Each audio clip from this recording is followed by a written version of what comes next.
À travers cette petite vidéo, aujourd'hui, je vais te rappeler la signification des exposants négatifs et comment on peut les travailler en exercice. Alors, ce qu'il est très important de retenir, c'est que les exposants négatifs n'ont absolument rien à voir avec la nature négative ou positive d'un nombre. La puissance, c'est une manière de présenter une multiplication particulière. Une puissance négative, c'est une manière de présenter aussi une multiplication particulière. Ça n'a donc absolument rien à voir avec une addition, une soustraction, un signe positif ou un signe négatif. D'ailleurs, la meilleure chose à retenir, si tu y parviens, c'est l'exposant -1. Si on devait lui trouver un synonyme en français, on pourrait parler tout simplement du mot inverse.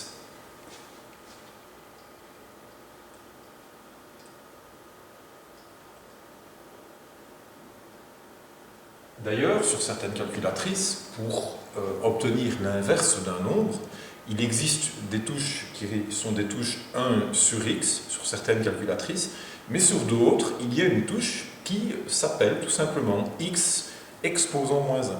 Et tu remarqueras qu'en appuyant sur cette touche, en demandant cette commande, tu passeras d'un nombre à son inverse. Ici notamment, si tu le fais à la calculatrice, 15 exposant -1, elle va t'afficher vraisemblablement un résultat soit d'un nombre décimal, soit en termes de fraction, c'est un 15e. Donc bien retenir, l'exposant négatif ne crée pas du tout un nombre négatif. Il inverse simplement le nombre sur lequel il est porté. Alors, petit rappel maintenant au niveau des signes. Les deux exercices qui sont ici sont deux exercices que tu aurais pu rencontrer en deuxième, puisque les puissances sont des puissances qui sont positives. Qu'a-t-on dit en deuxième? Je pense qu'on a certainement beaucoup insisté sur le caractère de l'exposant qui est derrière. Soit il est pair, soit il est impair. Alors, tout nombre négatif qui est mis à une puissance impaire, c'est un petit peu comme si on avait ce nombre négatif qui se multiplie 3 fois par lui-même.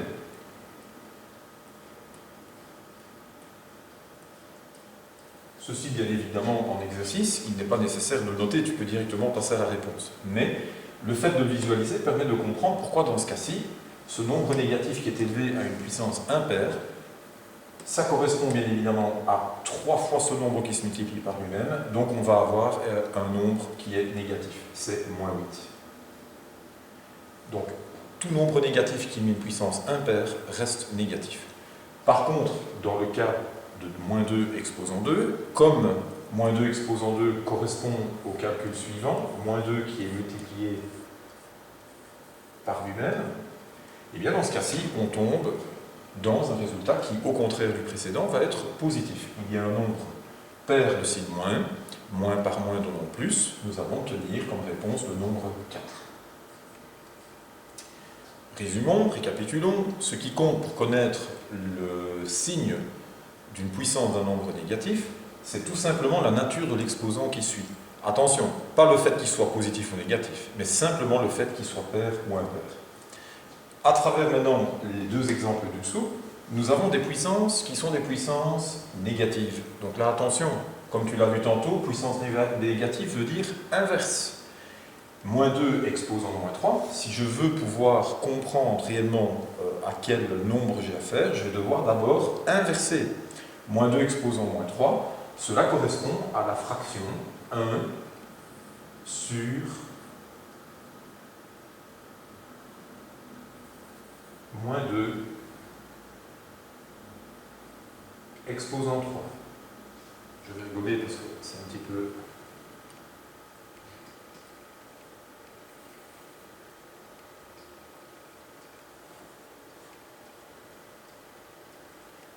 sur -2 exposant 3, comme l'exposant est impair, eh bien nous allons de nouveau avoir un résultat qui est négatif.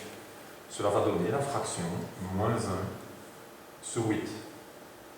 Tu peux le constater par rapport à -2 exposant 3, l'exposant négatif n'a pas du tout changé le signe du résultat. Nous avions tout à l'heure un nombre négatif, nous l'avons toujours. Par contre, l'exposant négatif, qu'a-t-il fait tout simplement? Il a inversé le résultat, c'est-à-dire on est passé de 8 à 1 huitième, enfin de -8 à -1 huitième. Même principe pour le dernier ici, moins 2 exposant moins 2. L'exposant négatif, si on veut s'en défaire, il va falloir inverser, prendre l'inverse de moins 2 exposant moins 2. Cela correspond à 1 sur moins 2 exposant 2. L'exposant qui suit la parenthèse est pair, donc autrement dit, le résultat va être positif. Nous allons avoir 1 sur 4. Même constatation que tout à l'heure, un exposant négatif ne change rien au signe du résultat, c'est la parité de l'exposant qui décide. Par contre, l'exposant négatif a créé un inverse. On est passé de plus 4 à 1 quart. Voilà pour ce petit rappel.